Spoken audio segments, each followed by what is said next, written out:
আমার দুটি ভাই বউ আছে তাই ধরেন আপনি ধরেন ম্যাডাম ফোন ধরেন নিয়ে নিতে হবে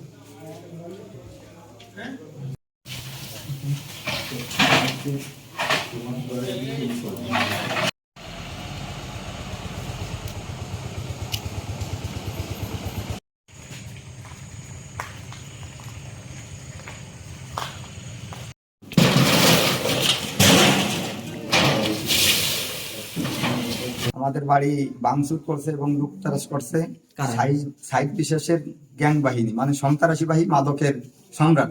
মাদক বিক্রি করে, তারই প্রতিবাদ করছে বলে তারই পিছিয়ে আমাদের বাড়ি হামলা করছে। স্বর্ণ, নগদ টাকা সহ বহুত টাকা পয়সা নিয়ে গেছে। স্বর্ণ নিচ্ছে আমার